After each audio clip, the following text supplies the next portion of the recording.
তাদের আবেদন হলো যে হুজুর আপনি একটু আগিয়ে আসুন, কারণ মুফতি জুবায়ের সাহেব মুতাজিল্লাহুল আলী তিনি এসেছেন, কিছুক্ষণ হয়েছে, তিনি একটু বিশ্রাম নেবেন। আবার এসে আরেকটা খবর শুনলাম,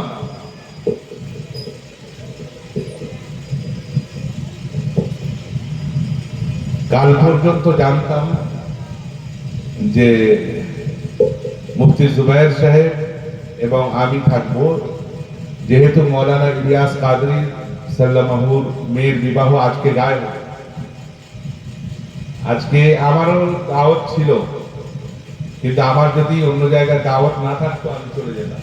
একদম ঠিকই হয়ে গিয়েছিল যে এখান থেকে দুই ভাই মৌলানা ইলিয়াস সাহেব এবং আমি এখান থেকে গাড়িতে করে আমরা মালদায় যাব, ওখান থেকে বাড়ি ফিরবো। কিন্তু বাড়িতে গিয়ে দেখি যে আমার ডায়েরিতে অলরেডি বুক হয়ে রয়েছে। সেই জন্য ইলিয়াস সাহেবকে বললাম যে ভাই কিছু মনে করে ফোন করলাম, বললাম যে কিছু মনে করবেন না। তো যাই হোক, একবার দরুদে পাক পড়ুন, আল্লাহুম্মা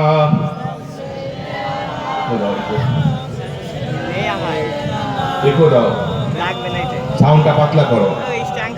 আল্লাহুম্মা সাল্লি আলা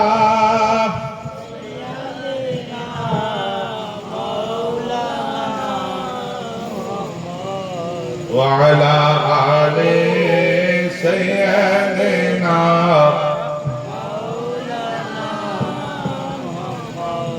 আল্লাহুম্মা সাল্লি আলা মাওলানা মুহাম্মদ ওয়া আলা আলি সাইয়্যিদিনা।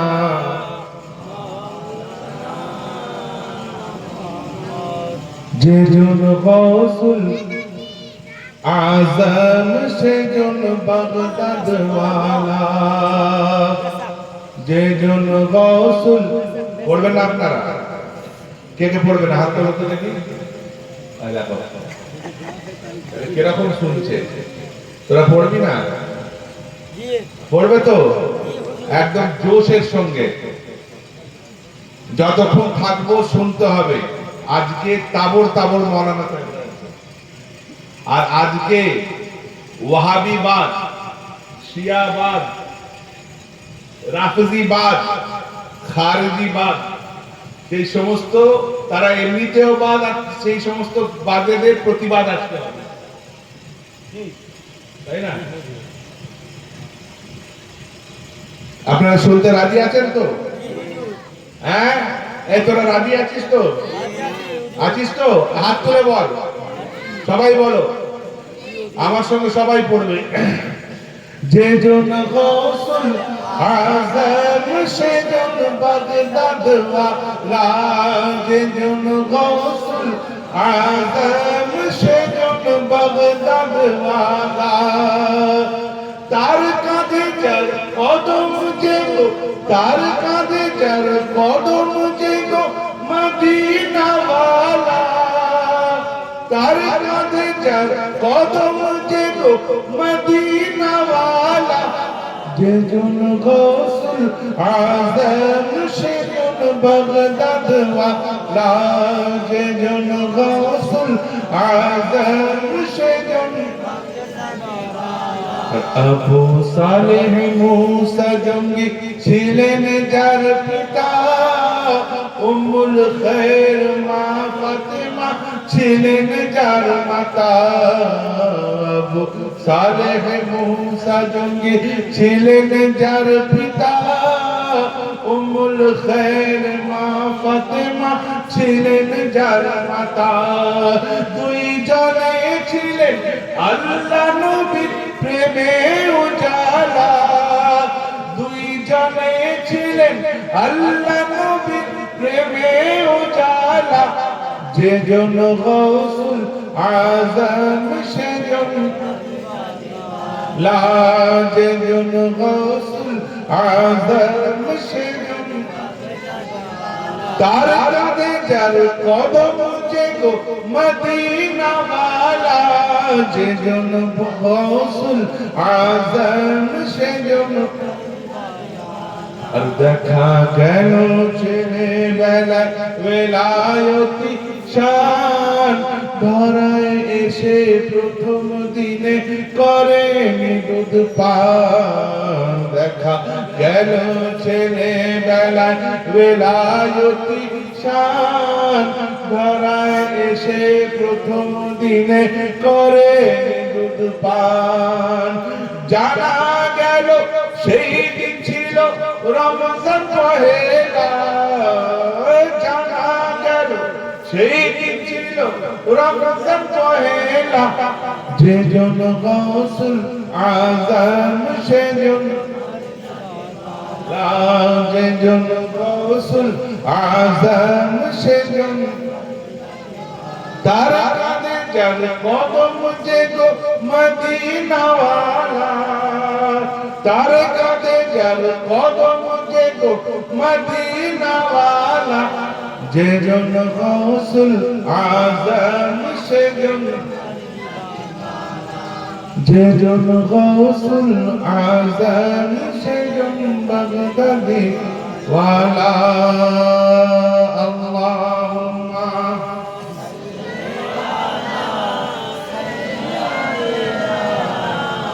مولانا محمد وعلى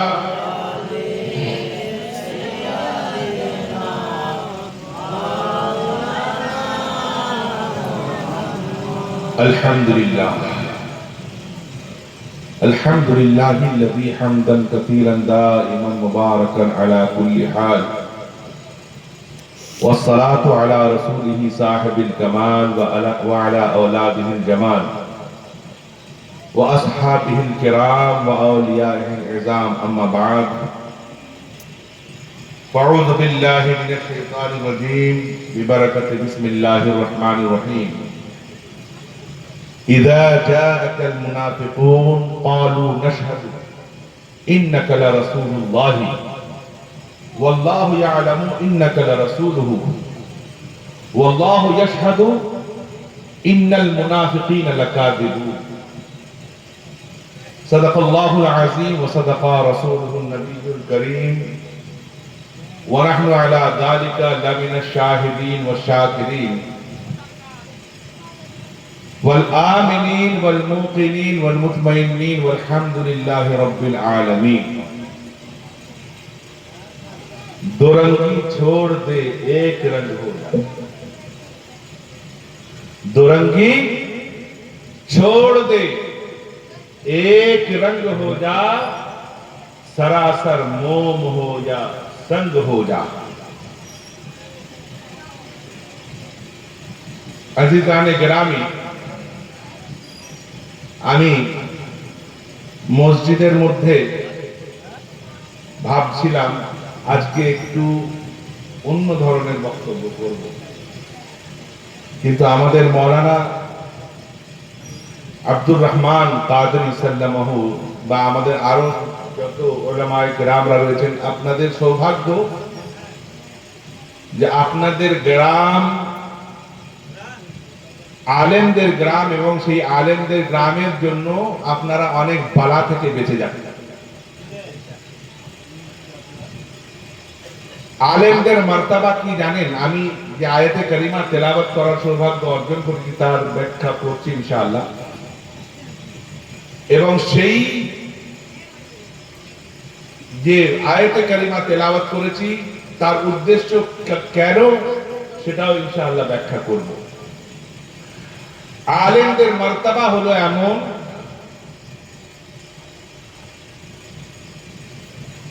হাদিসে পাকের মধ্যে আছে ইহানাতুল উলামায়ে কুফরুন আলেমদের তাওহীন করা হচ্ছে কি কুফর তাহলে আপনারা অনেকেই বলবেন যে তাবলীগ জামাতে তো বড় বড় আলেম রয়েছে এখন জামাতে ইসলামী চলে এসেছে জামিয়াত উলামায়ে হিন্দ এসেছে লামাযহাবি এসেছে গैर মুকাল্লিদ আবার আজকাল ব্রাদার সিস্টার হ্যাঁ, সব চলে এসেছে। হ্যাঁ, যে বাংলা ছাড়া হাদিস পড়তে পারে না সে মুহাদ্দিস, সে শাইখুল ইসলাম মুমতাজুল, যার মাথায় নেই সুন্নতি চুল, এবারত পড়ে ভুল ভুল, সেই আবার শাইখে কুল। বুঝতে পারছেন না? এরাও এদেরকেও মৌলানা বলে, মৌলী সাহেব বলে, আলেম বলে। তাহলে এদের কি ইহানত করা কুফর? এদের কি তাওহীন করা, এদের অসম্মান করা কি কুফর? থামো, ঠিক দেবে। এদের কি অসম্মান করা কুফর? না, এদের অসম্মান করা কুফর নয়, বরং এদের অসম্মানের কথা বলা হচ্ছে সওয়াবের। যারা দুশমনে রাসূল রয়েছে, সেই দুশমনে রাসূল যদি পৃথিবীর সমস্ত আলেমদের সেরা হয়, কথাটা একটু নোট করে নেবেন, সমস্ত আলেমদের সেরা, ইবলিসের চেয়ে তো বড় আলেম কেউ হয়নি, হয়েছে? তাহলে সে যদি ইবলিসও হয়ে যায়, তার মান হচ্ছে সুন্নি আলেমদের পায়ের জুতোর তলায়। কি? আর যে গুস্তাখে রাসূল হবে, গুস্তাখে সাহাবা হবে, তাকে আলেম বলা যাবে? কিন্তু যে আহলে বায়তের মুহিব হবে, আলেমও হয়েছে, মুহিব্বানে আহলে বায়ত হয়েছে, মুহিব্বানে আসহাবায়ে কেরাম হয়েছে, সাহাবায়ে কেরাম হয়েছে, মুহিব্বানে আইমায়ে দ্বীন হয়েছে, মুহিব্বানে আউলিয়ায়ে কামিলিন হয়েছে। এদেরকে যারা তাওহীন করবে, এই ধরনের আলেমদের তাওহীন করবে, তাদের ব্যাপারে বলা হচ্ছে যে ইহানাতুল উলামায়ে কুফর। তো ভাই, আপনারা সৌভাগ্যবান যে আপনাদের গ্রামে একটা নয় চার চারটে আলেম আছে, তাই তো? আপাতত চারটে, তিনটে, পাঁচজন, আর হাফেজ সাহেব দুজন, তাই তো? হাফেজ সাহেব দুজন, মৌলানা সাহেব পাঁচজন। দেখেন, পাঁচের নিসবত রয়েছে, আবার দুইয়ের নিসবত রয়েছে। পাঁচে কি হয়? 75। আর দুয়ে আমার রাসূলের বাগানের দুই ফুল, হাসানাইন কারিমাইন। তো ভাই, এবার আমার বলার উদ্দেশ্য হচ্ছে, আমি যে আয়াতে কারিমা তেলাওয়াত করার সৌভাগ্য অর্জন করেছি, ইযা জাআকাল মুনাফিকুন, যখন মুনাফিকরা আপনার কাছে আসে, কথাটা একটু ভালো করে বুঝবেন। দেখেন, আজকাল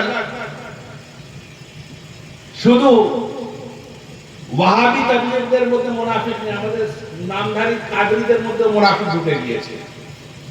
কি ভুল বলছি? নামের শেষে কাদরী, নামের শেষে গস পাকের গোলাম, কিন্তু চলছে শিয়া মতবাদ। তাহলে এটা কি হলো? মুনাফিক হলো না? হ্যাঁ, কি মুনাফিক হলো না? নামের আবার কিছু মুনাফিক আছে যারা আজমের শরীফেও যায়, যারা আমাদের পাথর চাকরিতেও যায়, যারা মঙ্গলকোট শরীফেও যায়, যারা মেদিনীপুর শরীফেও যায়, আবার বাস ভাড়া করে সমস্ত ওলি আল্লাহর দরবারেও যায়, আবার চিল্লাতেও যায়।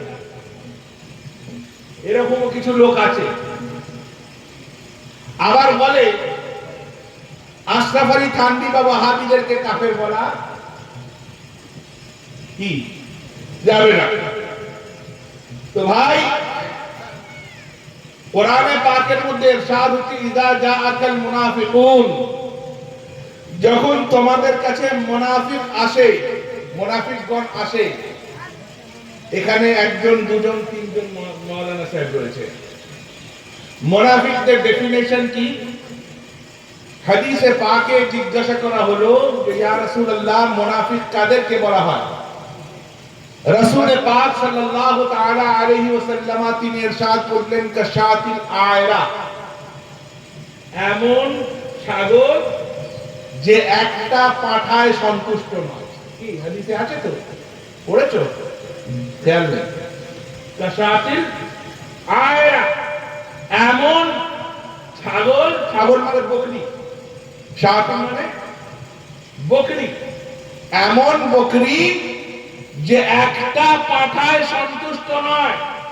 অর্থাৎ কখনো এই দরবারে যাবে, কখনো ওই দরবারে যাবে, কখনো চিল্লায় যাবে, কখনো আবার তাবলীগদের মজলিসে যাবে।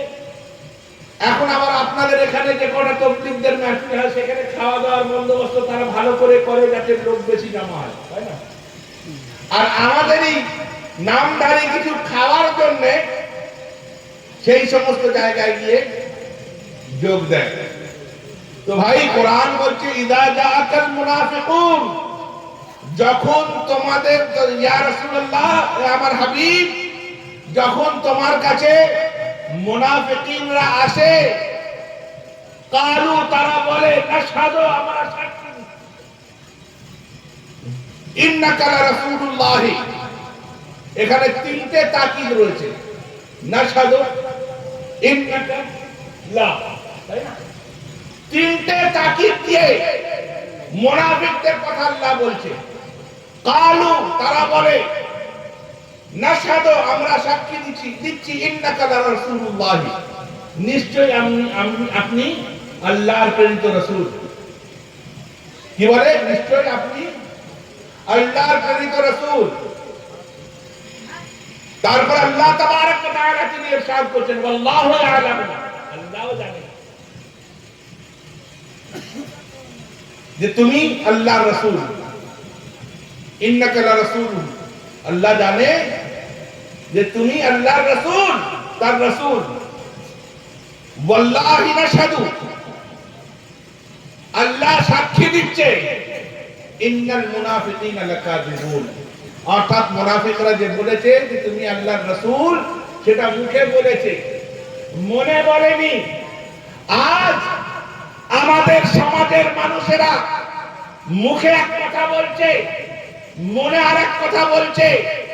মুখে মুখে বলছে আমরা গাছ গাছের গোলাম, মুখে মুখে বলছে আমরা আউলিয়া কিরামের গোলাম, মুখে মুখে বলছে আমরা খাজা মুঈনুদ্দিন চিশতিকে মানি, মুখে মুখে বলছে যে আমরা আউলিয়া আল্লাহকে মানি। কিন্তু যখন আবার ইমাম ইশক ও মুহাব্বত ইমাম আহমদ রাজা খান ফাজিলে বরেলভী রাহমাতুল্লাহ তাআলা আলাইহির নাম এসে যায়, তাদের কলজেতে ব্যথা লেগে যায়। এই ব্যথা লেগে যায় না? হ্যাঁ ভাই, বাপ মূর্খ ছিল, মারা গিয়েছে, ছেলে নিজের বাপের ওসিলা দিয়ে দোয়া চাইতে পারবে কি পারবে না? পারবে না। তো যদি মূর্খ বাপের ওসিলা দিয়ে দোয়া চায়, মুজাদ্দিদ আহলে সুন্নাত ইমাম আহমদ রাজা খান ফাজিলে বরেলভী রাহমাতুল্লাহ তাআলা আলাইহিকে সারা বিশ্ব মুজাদ্দিদ বলেছে।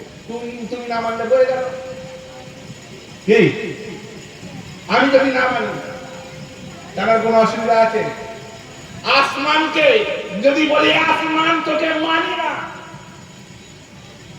আমি সূর্য তোকে মানি না, আমি ঘরের দরজা বন্ধ করে দিলাম, সূর্যের আলো আমার ঘরে প্রবেশ করলো না, আচ্ছা এতে আমার ঘর ভালো থাকবে না খারাপ? আস্তে আস্তে কি হবে? ড্যাম্প লেগে যাবে। কি ড্যাম্প লেগে যাবে, নঞ্চে ধরে যাবে, নোনা লেগে যাবে, শাতলা পড়ে যাবে, রিপেয়ার করতে হবে। রিপেয়ার করার পরেও যদি ফের বন্ধ রাখো, আবার রিপেয়ার করতে হবে। অর্থাৎ যতক্ষণ না সূর্যের আলো ঘরের মধ্যে পড়বে, সূর্যের তাপ পড়ুক আর না পড়ুক, সূর্যের আলো যদি ঘরের মধ্যে পড়ে তাহলে সেই ঘরে ড্যাম্প লাগবে। সেই ঘরে মনছা পড়বে, সেই ঘরে ছাত্রা পড়বে না, কারণ সূর্যের আলো সেই ঘরের ড্যামকে সরিয়ে দেবে। তো ভাই, আমরা যদি আহমদ রাজা খান ফাজিলে বারেলভী রহমতুল্লাহ আলাইহিকে না মানি, তার কোনো যায় আসে না হাসরের ময়দানে। আরে ভাই, আলা হযরতকে ওলি আল্লাহ না মানলে, মুজাদ্দিদ না মানলে, আশিকে রাসূল তো মানতে হবে। তার শের পড়ছো, वाह क्या जुल्म करम है शहेबत हां तेरा, तेरी नस्ले पाक में है बच्चा बच्चा नूर का, तू है ने नूर तेरा सरदराना नूर का। तार लेखा शेर पढ़तो मुस्तफा जाने रहमत पढ़ले कोल যেতে बैठा, काबे के बदरुल दुजा पढ़ले कोल যেতে बैठा, तो কিয়ামের মধ্যে তার নাম আসলে কোল যেতে बैठा। ভাই, এই গ্রামে একটা एग्जांपल দিয়ে সবাইকে দাওয়াত দেওয়া হয়েছে, দুই ঘরকে দাওয়াত দেওয়া হলো না। সে প্রশংসা করলো কি আর দুর্নাম করলো কি কোনো আসে যায়? কোনো আসে যায়? সারা পৃথিবীর আহলে সুন্নাত ওয়াল জামাত, এমন কি শেখ মক্কি রহমতুল্লাহ তাআলা আলাইহি তিনি আলা হযরতকে মুজাদ্দিদ লাকাব দিয়েছেন। এরকম আরো অনেকে আছে, অনেকে। আমাদের ভারতবর্ষের যত সুন্নি উলামা যে নিজেদেরকে সুন্নি বলে, সে আলা হযরতকে কাফের বলতে পারবে না। যে আলা হযরতকে কাফের বলবে সে কি হবে? আলা হযরতকে শুধু নয়, কোন মুমিনকে যদি কেউ কাফের বলে সে কি হবে? আরে ভাই, আমাদের দৌড় তো হচ্ছে ওই চায়ের দোকান পর্যন্ত। ভুল বললাম? চায়ের দোকান পর্যন্ত না, আমরা চায়ের দোকানে আলোচনা করি, তাই না? আর রাসূল পাক সেই জিনিসটাকে অপছন্দ করেছেন। বাজারে কোরআন হাদিসের আলোচনা করতে নিষেধ করেছেন, কারণ ওইখানে সব রকমের লোক আসে। তুমি ভালো কথা বলছো হয়তো, কিন্তু তার যা একজনের পছন্দ হলো না, সে উল্টো কথা বলে দিল, কোরআনের অবমাননা করে দিল, তাহলে গুনাহগারটা কি হবে? দুজনেই হবে না? তো বেরাদারানে মিল্লাতে ইসলামিয়াদের অবস্থা হচ্ছে এইখানেই, যারা চায়ের দোকানে সাহাবায়ে কেরামের আলোচনা করে, এরা চায়ের দোকানে, পানের দোকানে, তাসের আড্ডায়, মাশাআল্লাহ আমি নিজের কানে শুনেছি। আমি বছর 5-7 আগে আমি ওই নতুন মসজিদে ছিলাম, ছোট মসজিদ, এই আরেকটা যে মসজিদ আছে আমাদের আকবর মোল্লা মসজিদে। তো দেখছি তখন মুহররম শরীফের ইয়ে চলছিল, তারা করেছে কি, জারি নিয়ে গিয়েছে। জারি পর্যন্ত আপনাদের এখানে হয় না? হয়তো। আচ্ছা, আগে বুঝতে হবে যে জারি করা যায় না। হ্যাঁ, জারি করা যায় যদি শরীয়ত মোতাবেক হয়, ওই বুক পিটে নয়, বরং আদবের সঙ্গে সহিহ রিওয়ায়াত যদি বয়ান করা হয় এবং সেই বয়ান শুনে যদি কারোর চোখে পানি আসে, পাক সাফ হয়ে আদবের সঙ্গে যদি কেউ জারি করে বা যাকে ইমাম পাকের জিকির করে, তাহলে সেই জিকির শোনা জায়েজ। তা আমি যেটা বলতে চাচ্ছি যে আমি সেদিন বাহির চড়ে যাওয়ার কথা ছিল, তা আমি আসরের নামাজ পড়েছি, একটা হিন্দু মহিলা এসেছে, সেই সময় একটা ট্রাক্টরে হিপ হিপ ঘুরবে, হিপ হিপ হিপ ঘুরবে করে যাচ্ছে। তা আমি জিজ্ঞাসা করলাম যে কি ব্যাপার রে, কোনো ফুটবল খেলা টেলা ছিল নাকি? হিপ হিপ ঘুরবে করে যাচ্ছে। এই হিপ হিপ ঘুরবের মানে জানো? হিপ হিপ ঘুরবের মানে জানো তোমরা? কেউ জানে? কেউ জানে? আরে হ্যাঁ বলবে তো। হিপ মানে হচ্ছে পাছা। হ্যাঁ, হিপ মানে পাছা। হিপ হিপ ঘুরবে মানে পাছা দুলিয়ে নাচ। হুররে মানে হচ্ছে আনন্দ করা, মানে পাছা দুলিয়ে আনন্দ করা। তাহলে বলছেন, তা আমি জিজ্ঞাসা করলাম কোন ফুটবল খেলায়, বলে না হুজুর, জারি করে ফার্স্ট প্রাইজ পেয়েছে তাই হিপিং করতে করতে যাচ্ছে। এবার আমি সেই মহিলাকে ছেড়ে দিয়ে, তখন ওই মোটর ভ্যান চলতো, আর আল্লাহর কি মর্জি বাবু, এখন সেই মোটর ভ্যান লোক এখন আর খিদিরপুর এলাকে আর মানে না, আমাকে নিয়ে যাতায়াত করতো আর কি।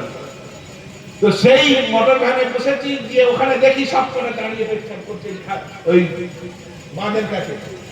আচ্ছা বলুন তো, কি নিয়ে পুরস্কার দিল? আরে বলবেন তো, জারি কে তো? জারি কার নামে হয়? আরে একটু জোরে বলবেন তো, কার নামে হয়? ইমাম হোসেনের নামে হয় না? সে মিথ্যে রেওয়ায়েত বলছে, সেটা পরে আসে, কিন্তু হোসেনে পাকের নামে তো জিক্র হয়, হযরত আলী আসগরের নামে তো জিক্র হয়। আচ্ছা, হযরত ইমামে হোসেনকে আমরা কি বলি? ইমাম পাক বলি না? হোসেন পাক বলি না? হ্যাঁ, কি বলি না? বড় ইমাম পাক, ছোট ইমাম পাক। আর আমি করলাম কি, হয়ে গেলাম কি হলাম? আরে কি হলাম? আরে বলবে তো, আরে বলো না জোরে। পেচ্ছাপ করে যদি পানি না নেওয়া হয়, কি হয়? পাক হয় না না পাক হয়? হ্যাঁ, দাঁড়িয়ে পেচ্ছাপ করা স্বভাব পশুর না মানুষের? হ্যাঁ, পশু স্বভাব। হ্যাঁ, দাঁড়িয়ে পেচ্ছাপ করা যেতে পারে। এখানেও দেখেন, আসারুস সুনান বলে একটা হাদিসে পাকের কিতাব আছে। আসারুস সুনান পড়েছো? হ্যাঁ, পড়েছেন? পড়েছো আসারুস সুনান? পড়নি? সেই হাদিসে পাকের মধ্যে একটা হাদিস বর্ণনা করা হয়েছে। রাসূলে পাক একদিন সফরে ছিলেন, তার এক সাহাবীর সঙ্গে। হঠাৎ তার ইস্তেঞ্জা লাগে। এইটা নিয়েও বিতর্ক, কম বকতরা পড়ে না, জানে না, আর জানার চেষ্টাও করে না। তার ইস্তেঞ্জা লাগে, এবং এমন জায়গায় ইস্তেঞ্জা লাগে যে সেখানে বসে প্রস্রাব করা যাবে না, বসে প্রস্রাব করা যাবে না। রাসূলে পাক সেই সাহাবীকে বলেন যে তুমি আমাকে পিঠ দিয়ে আড়াল করো, তুমি আমাকে পিঠ দিয়ে আড়াল করো, যাতে আমাকে কেউ দেখতে না পায়। আমি যদি বসে প্রস্রাব করি, মানে উনি যদি বসে প্রস্রাব করেন, তাহলে ছিটেটা গায়ে আসবে, সেই জন্য তিনি সেই মুহূর্তের জন্য দাঁড়িয়ে প্রস্রাব করেছিলেন। কিন্তু তারপরে তিনি কাউকে করতেও বলেননি, করার হুকুমও দেননি। তার মানে বোঝা গেল যে দাঁড়িয়ে প্রস্রাব করা হচ্ছে নাজায়েজ। দেখেন, হাদিস দু রকমের হয়, একটা হচ্ছে নাসিখ হাদিস, একটা হচ্ছে মনসুখ হাদিস। এই যে হাদিসটা, এই হাদিসটা হচ্ছে মনসুখ হাদিস। হাদিস ছিল, কিন্তু পরবর্তীকালে সেটাকে নিষেধ করে দেওয়া হয়েছে, সেটাকে করতে